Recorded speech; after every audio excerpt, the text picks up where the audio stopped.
Welcome back to the Brittany Hughes Show, everybody. Happy Thursday to you. So do you guys recall back in the old Alice in Wonderland, the old Disney version, where Alice finds herself doing a header down a rabbit hole in the beginning, and she just keeps falling and falling and falling, and there doesn't seem to be any end in sight to this thing? Well, we seem to have found ourselves in such a rabbit hole. It's called the Biden family corruption, and we're all Alice. And of course, I think we all know who Tweedledee and Tweedledum are. That would be Hunter and Joe Biden, respectively. And the White House is filled with drugs. So really, the parallels kind of abound here. So the Biden family corruption, again, seems to be no end in sight. There's a mounting pile of evidence that continues to grow that seems to suggest a pay-to-play relationship between then Vice President Joe Biden, his son Hunter Biden, and the illicit business dealings with foreign entities that Hunter Biden seemed to be able to make, but nobody quite knows how, considering that he was constantly buried underneath piles of hooker and blow and illegal guns. But when he wasn't snorting crack in hotel rooms, he was making all kinds of lucrative business deals to the tune of millions of dollars, and it just so happened to coordinate with Joe Biden's time as vice president. And now we have a witness saying that not only was Biden well aware of his son Hunter's business dealings, which Biden has denied for years and the White House has continued to deny, but that he was actually on the phone with some of these business partners and was selling the image of power and influence. So we're going to get to all of that, but I think that to understand how all of this connects and to see how the White House and the Democrats and the media that continue to carry water for the Biden family have shifted the narrative from what we were told just a few years ago, the line that was being peddled that we were all supposed to buy without question, without blinking, and then move on with our lives. Now that narrative has shifted. The goalpost has shifted in a brazen way. And the American people are being gaslighted as though we are so stupid that we can't see this happening right in front of our own eyes. So let's take this back just a few years. You remember back when Joe Biden was running against Donald Trump for president of the United States, and out came a laptop, the infamous laptop, the laptop that we weren't allowed to talk about, and social media would boot you off of your account if you did talk about it. The laptop that belonged to Hunter Biden that was left in a computer repair shop that contained evidence of this pay-to-play scheme. And this was the first that we were really hearing about this. It was a major bombshell story. MRC has done polling that shows that if the American people had been allowed to hear about this story, it would have changed the 2020 election hands down. But we weren't allowed to talk about it. As a matter of fact, it took about a year for the left and the media to even admit that this laptop did in fact belong to Hunter. It wasn't Russian propaganda, and what was on it was actually legitimate. But back in 2019 and back in 2020, we weren't allowed to talk about this. Thankfully, there were at least a few reporters who did dare to ask then candidate Joe Biden about his son Hunter and his business dealings and whether he had anything to do with Hunter's associations with these foreign business partners in all of these different countries. Fox News' Peter Doocy was one of them. Here was Biden's response when asked whether he had ever spoken with his son Hunter about Hunter's business dealings overseas. Mr. Vice President, how many times have you ever spoken to your son about his overseas business dealings? I've never spoken to my son about his overseas business dealings. And Joe Biden made this claim repeatedly and often on the campaign trail. Here he is in an Axios interview saying that he didn't really know anything about his son's role on the board of Burisma. You remember the Ukrainian energy company? And nobody to this day has quite been able to figure out why in the world Hunter Biden was on the board of a Ukrainian energy company. He had no industry experience. There was no reason for him to be on there. He raked in an exorbitant amount of money to be on the board. And here's Joe Biden claiming that he didn't even know that his son was on the board, had nothing at all to do with it, doesn't understand why it would smell funny, even though at the same time as vice president, he had been actively working to get the Ukrainian prosecutor who just happened to be investigating Burisma at the time fired. Here is his response to Axios. There's one thing that a lot of Democrats even do wonder about, and that is Hunter Biden, your son, was getting paid a lot of money to serve on the board of a Ukrainian energy company facing serious corruption charges. You were the vice president running point on Ukraine. The average Joe hears that and says, that sounds fishy. What's your understanding of what your son was doing for an extraordinary amount of money? I don't know what he was doing. I know he was on the board. I found out he was on the board after he was on the board, and that was it. And there's nobody. Well, you've had a lot of time. Isn't this something you want to get to the bottom of? No, because I trust my son. But that doesn't pass the smell test. Like when you're vice president, isn't there a higher standard? Don't you need to know what's happening with your family? Don't you need to put down some guardrails? Unless there was something that was, there was something on its face that was wrong. There's nothing on its face that was wrong. So look, if you want to talk about problems, you know, let's talk about Trump's family. I mean, come on. This is, these guys are amazing. So you think that everything that happened was kosher? You know there's not one single bit of evidence, not one little tiny bit, to suggest anything done was wrong. You know that, but you keep asking me these questions. It's okay. You're doing what you have to do, but I'm not worried about it. Look, the American public knows me. So see, I didn't even know. There's absolutely nothing going on here. Why would that be weird? There's no conflict of interest. Nobody should think anything of that. Yeah, I was working to get that prosecutor fired, but my son was on the board, but I didn't even know he was on the board. And oh, by the way, Donald Trump. You notice how the left always likes to do that, right? Whenever they get themselves backed into a corner or having to ask tough or answer tough questions, it's always divert to Trump, right? Deflect to Trump. Let's talk about Donald Trump. Even though we spent years talking about Donald Trump, the media looked into every single nook and cranny of every tiny shred of allegation that was made against Donald Trump or anybody he has ever shaken hands with. That was investigated. That was stripped down to its bare essentials. But of course, we're not allowed to ask Joe Biden why this would be a little bit weird for his son to be on the board of an energy company being investigated by a prosecutor that Joe Biden actively wanted gone. And it also turns out that none of that was actually true. This whole, I didn't even know he was on the board and I had nothing to do with that and that, whatever, evidence taken from Hunter Biden's laptop back in 2020. Remember that laptop we weren't allowed to talk about because Adam Schiff and a bunch of intelligence community officials bullied social media into lying and saying that it was Russian propaganda, that laptop. So evidence from that laptop showed Joe Biden had met Hunter's Burisma associate, Vadim Pojarsky. Interesting. So on the one hand, I had nothing to do with it, didn't even know he was on the board. That's completely separate from me. And on the other hand, it turns out that he was actually meeting with one of the dudes that Hunter was interacting with on Burisma. Doesn't seem like a whole lot of distance going on there to me. And we heard this time and time again. Hunter's business partner, Tony Bobulinski, you'll recall that name from a couple of years ago, he claimed, repeatedly by the way, that Joe Biden was regularly involved in Hunter's business dealings. Here he is back in 2020. Good evening. My name is Tony Bobulinski. I served as a lieutenant in the United States Navy with high security clearance. My father and grandfather both served for decades in our country's armed forces. Since leaving the Navy, I've been involved in various successful businesses, both in this country and abroad. I am making this statement to set the record straight about the involvement of the Biden family, Vice President Biden, his brother Jim Biden, and his son Hunter Biden, in dealings with the Chinese. I have heard Joe Biden say that he's never discussed business with Hunter. That is false. I have firsthand knowledge about this because I directly dealt with the Biden family, including Joe Biden. I have also heard that Vice President Biden said on Tuesday that Senator Ron Johnson, the chair of the Senate Homeland Security Committee, should be ashamed for suggesting that Biden family sought to profit from their name. Well, here are the facts I know, and everything I'm saying is corroborated by emails, WhatsApp chats, agreements, documents, and other evidence. And the American people can judge for themselves. I brought, I guess, for record, 3 phones that spanned the years 2015 through 2018.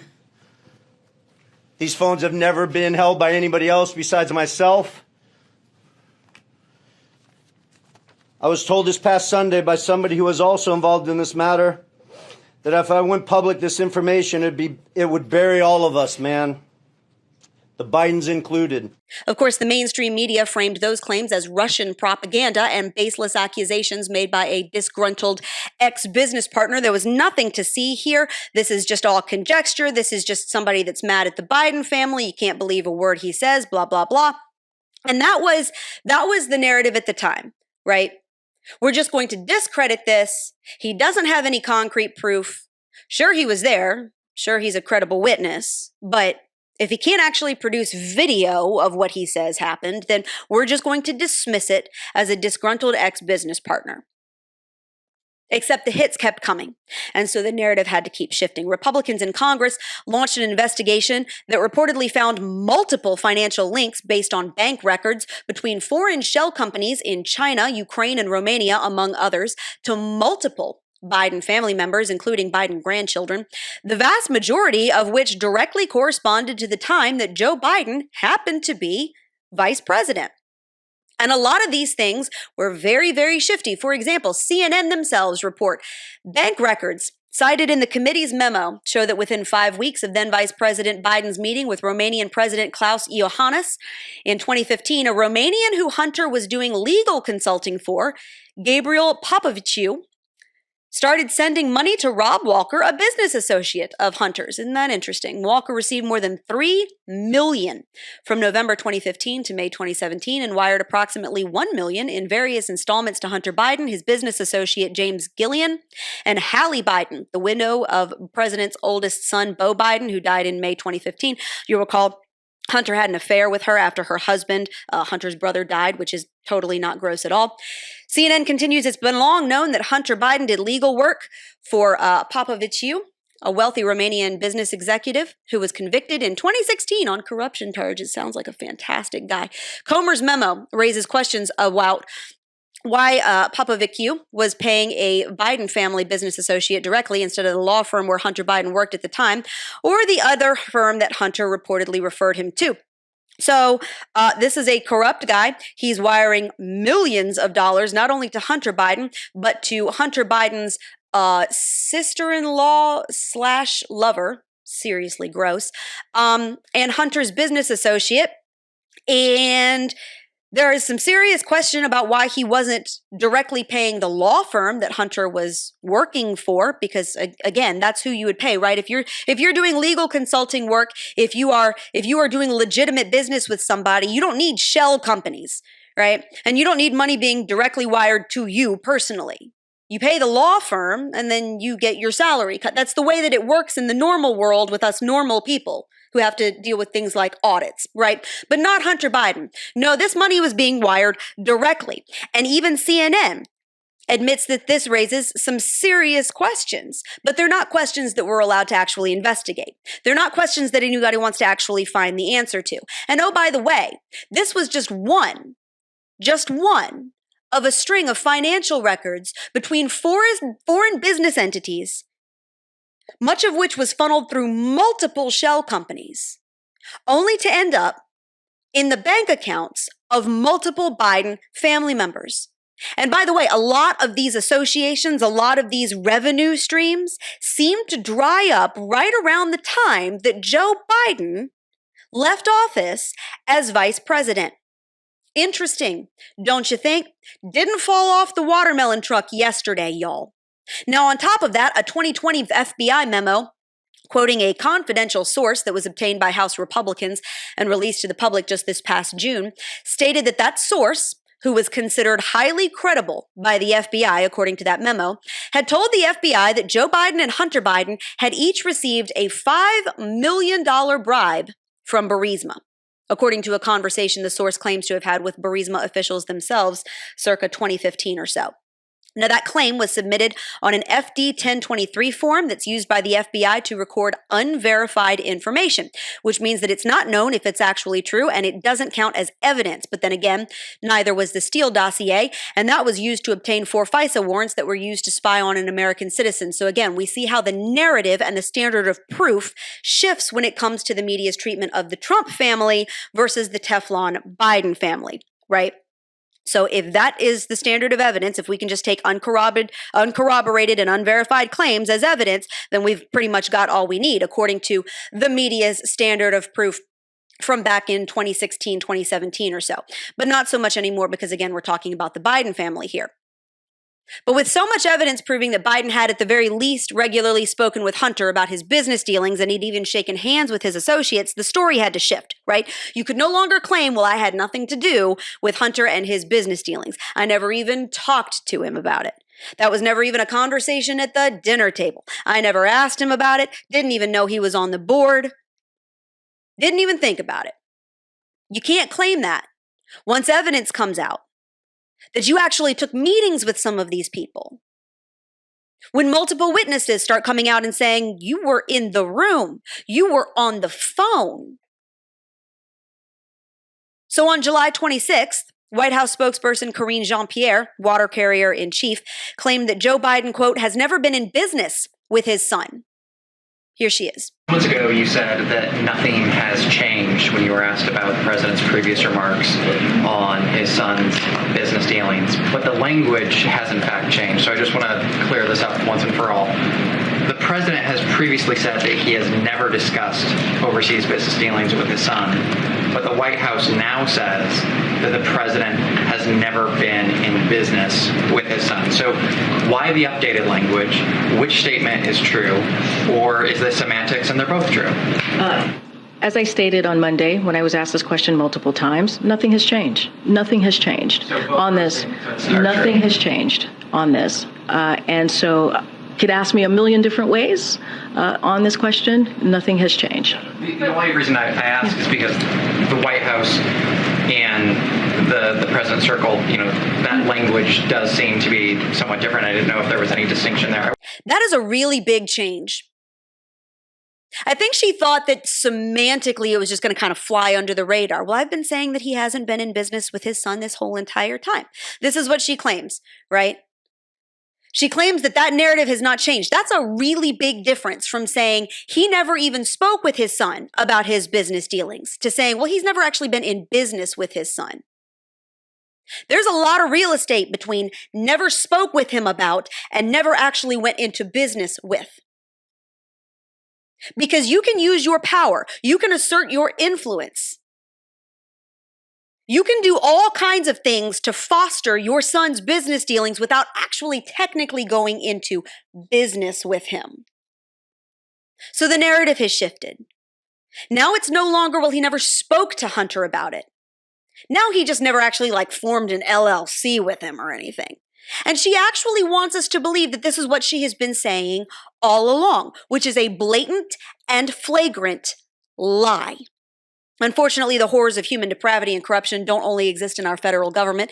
It also may apply to your health insurance plan. Every single year, millions of Americans just like you pay exorbitant premiums for health coverage that you might not need or use, only for your hard-earned money to subsidize medical costs for things you don't agree with, like abortion or gender-affirming surgery.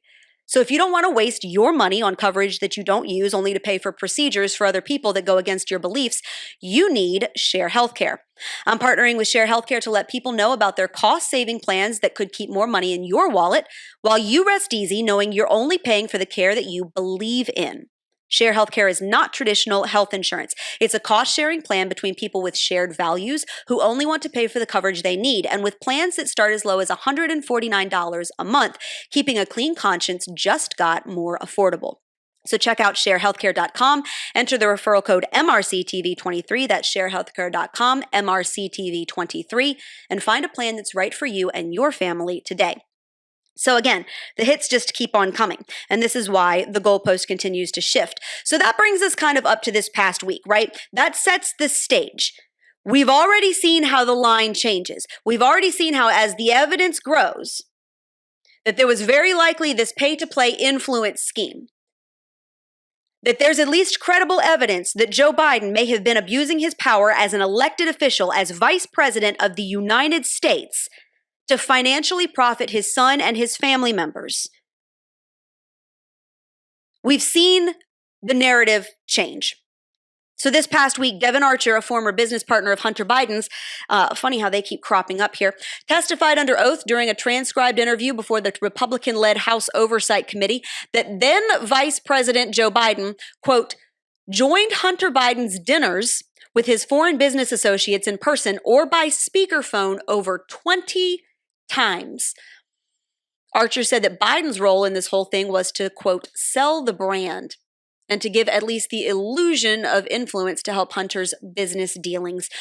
So again, we've gone from, I have no idea what my son is doing overseas, don't know anything about his business dealings, I don't even talk to him about it. When he comes over for dinner, I don't even ask, not a topic of conversation.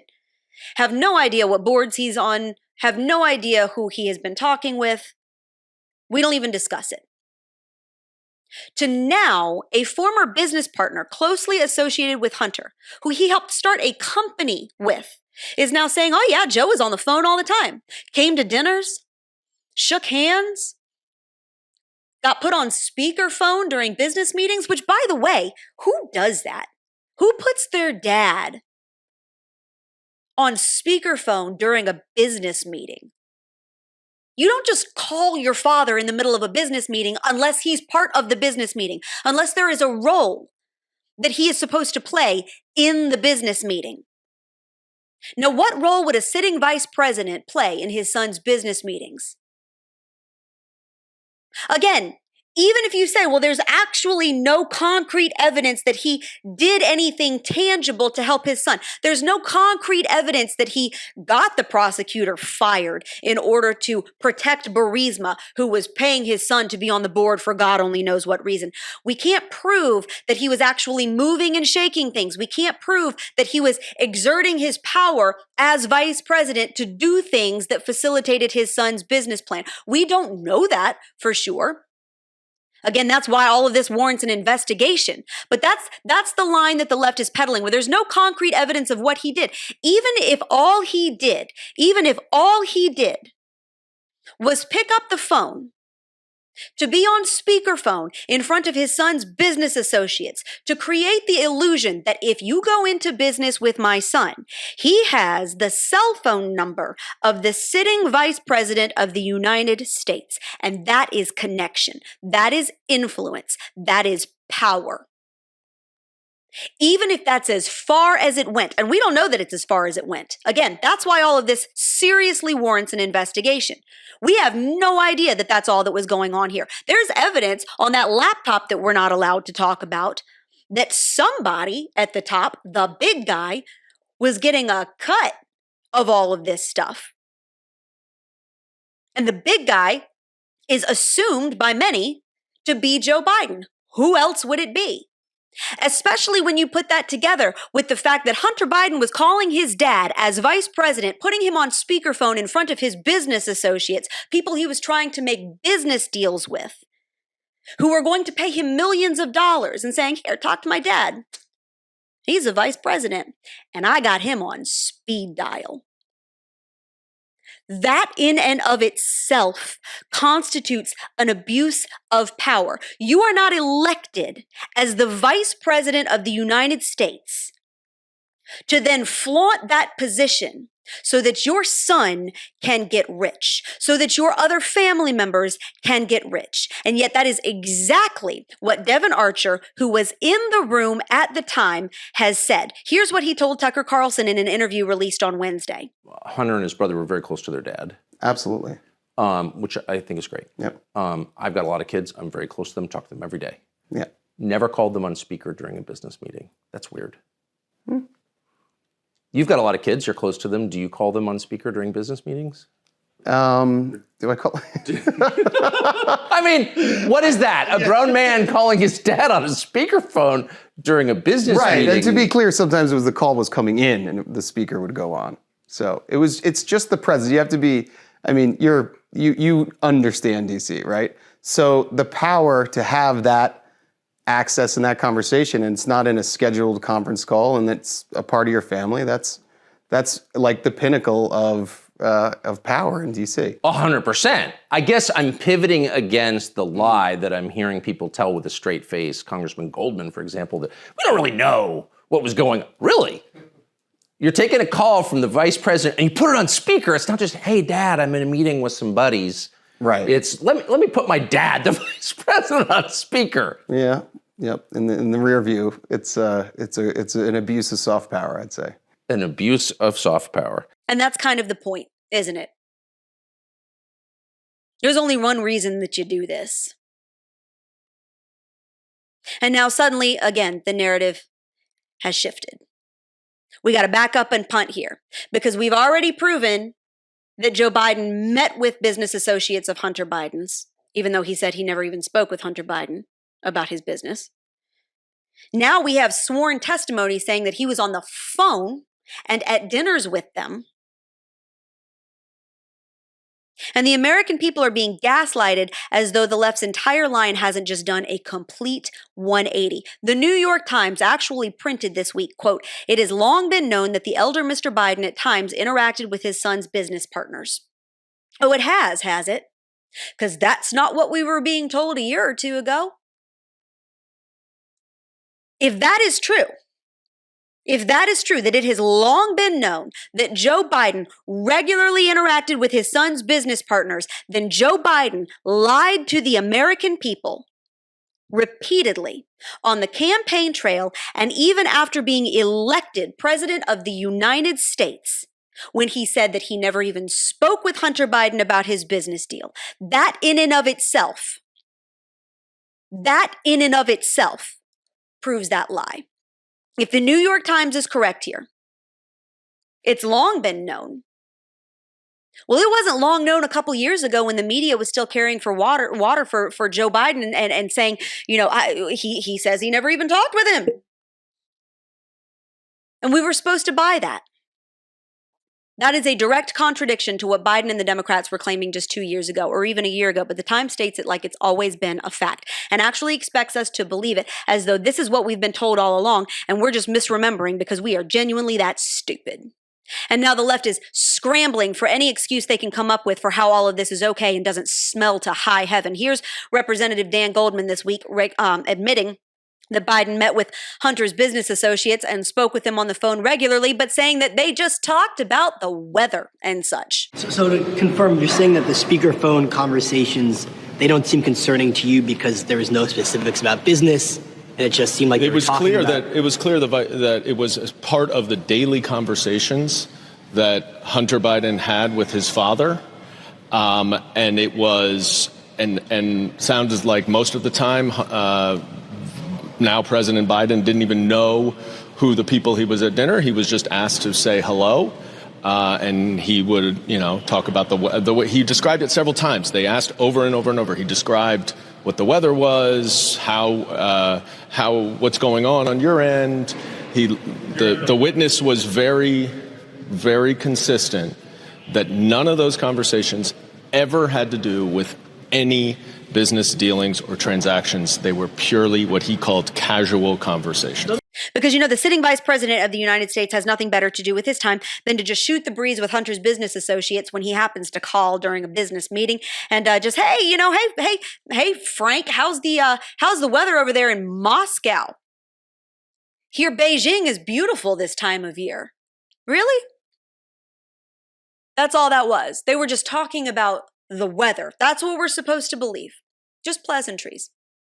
Which is interesting because even if that were true, I go back to the fact that the only reason that you would put your vice president father on the phone during a business meeting is to give the illusion of influence. So even if Joe Biden didn't actually say, hey, you shake hands with my son right now, and I'll make sure that whatever deal we make with the United States and your country, it'll benefit you, buddy.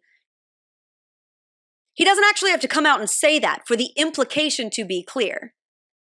But you cannot convince me that the only thing that they talked about was the weather and general pleasantries. That is some bull crap, just like this whole story has been the whole entire time. Oh, but this gets better. On top of claiming that Biden just chatted about the weather and general bull crap with his son's associates, because we all know that he had all kinds of time to do that.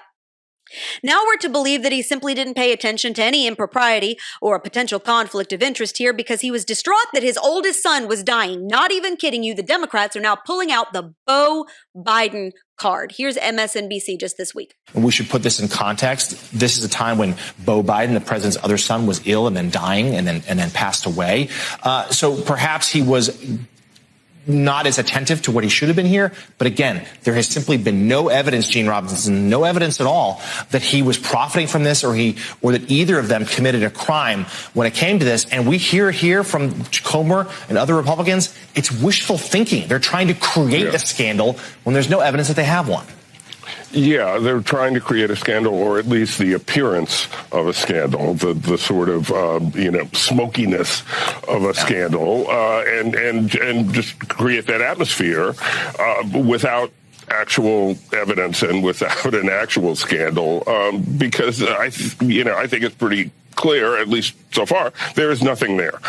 There is nothing there. You could certainly argue that at some point, if Hunter Biden put President Biden on the speakerphone for like 20 times, you could certainly ask whether at some point President Biden might have said, hey, quit putting me on speakerphone. Are you having a business meeting? Like, what is that about? But the context is that this was a sort of very fraught and sad time for the Biden family, and we know how important family is to the president. And so, do you hang up on your phone, on your son at any time, but certainly at a moment like that? And probably the answer is no.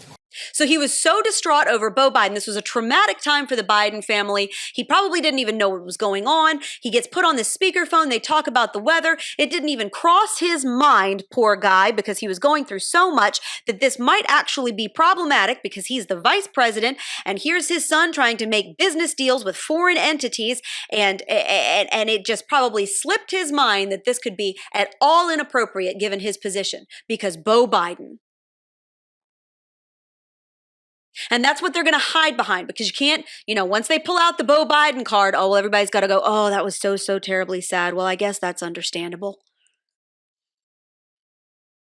Forgive the pun, but that's like the ultimate Trump card here. Well, you remember Beau.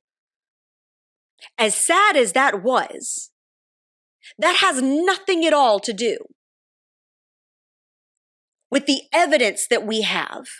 The mounting evidence that we have, that we had a sitting vice president who then became the president of the United States, who, by the way, is still responsible for brokering deals, for having interactions, for having relationships between the United States and foreign countries like Ukraine. Pretty tangled up with them now, aren't we? Like China, who is no friend to America and has been on very tenuous ground with us.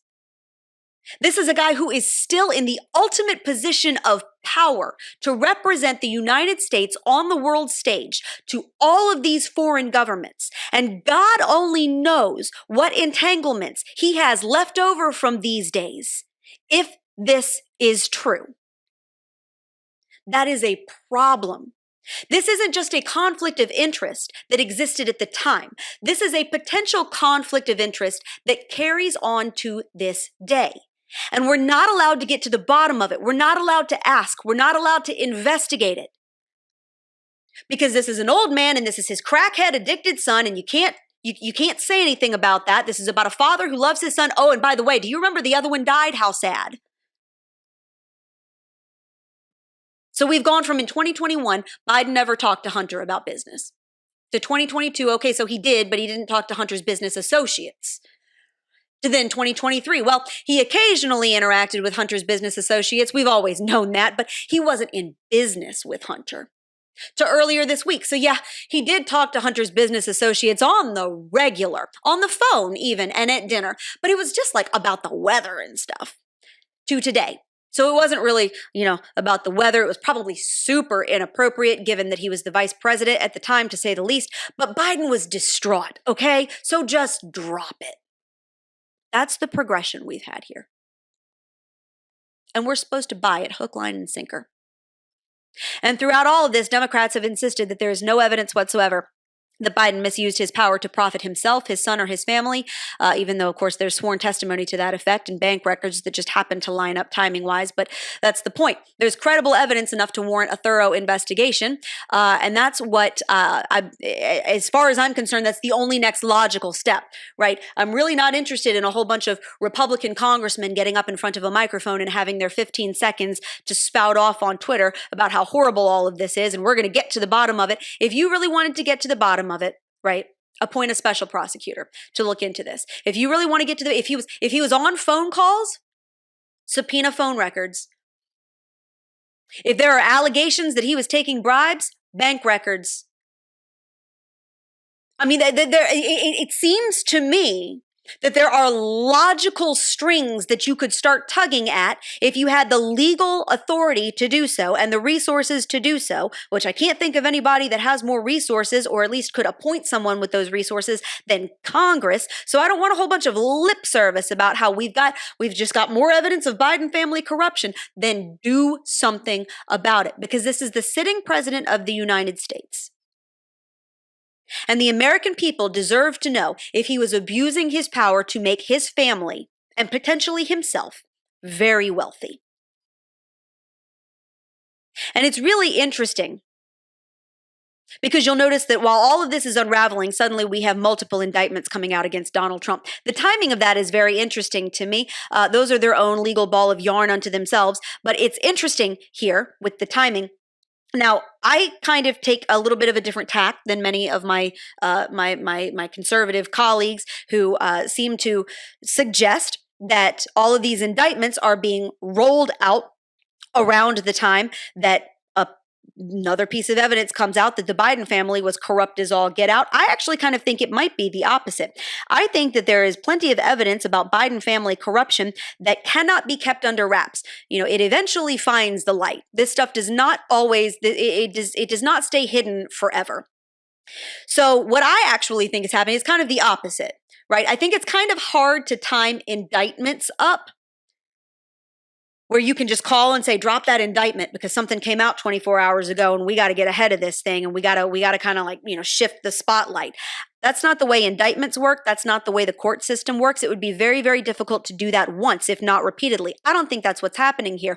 I actually think that if any of this is being coordinated whatsoever, there's a chance that this is actually being timed up with the indictments. These indictments are scheduled. We know about them months in advance in some cases. So if you're going to leak out a piece of information, if somebody like Devin Archer is going to start doing a media circuit, if it's got to come out eventually, why not time it up with, Trump is going to be indicted for like the 78th time. So we'll just spill it that week and maybe nobody will really notice because everybody will be talking about this over here.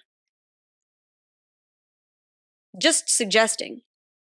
Because the timing of this seems very, very interesting. Of course, the other thing that's interesting is that the left's entire gripe against Trump, particularly with these new indictments accusing him of working to overturn the supposedly legitimate 2020 presidential election, is that by doing so, he was threatening democracy itself. Here's the AP.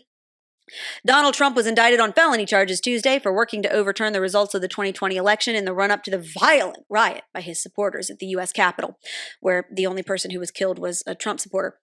With the Justice Department acting to hold him accountable for an unprecedented effort to block the peaceful transfer of presidential power and threaten American democracy.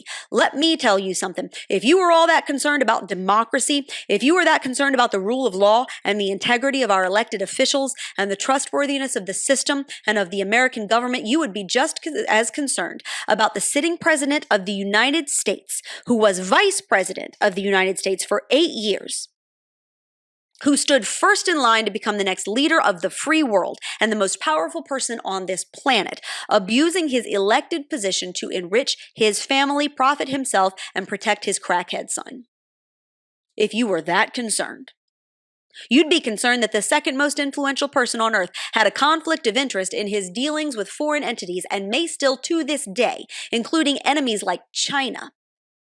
Because he was busy trying to facilitate deals between people like Communist Party-linked businessmen and his own kid. If you cared about the system, If you cared about America, if you cared about democracy, if you cared about the people's voice in our elected government, you would care about credible evidence, a mountain high, suggesting that a vice president abused his power to profit himself. That would matter a lot to you. So don't come at me and tell me that the reason that you want Donald Trump thrown in the slammer and the key thrown away is because you care so much about American democracy. Bull crap. And the fact that we have been fed lie after lie after lie, the fact that we've been told don't ask questions, nothing to see here, and then when it turns out that's not true, then we are fed spin. And we are told, well, we told you this all along, you just must not have been listening. The gaslighting of the American people, the continued shifting, the semantic twisting by the White House, by the media that continues to peddle that line, by the president himself. It is vile, y'all. It is vile. This is why people call it a banana republic. And with that, that's the Brittany Hughes Show for today.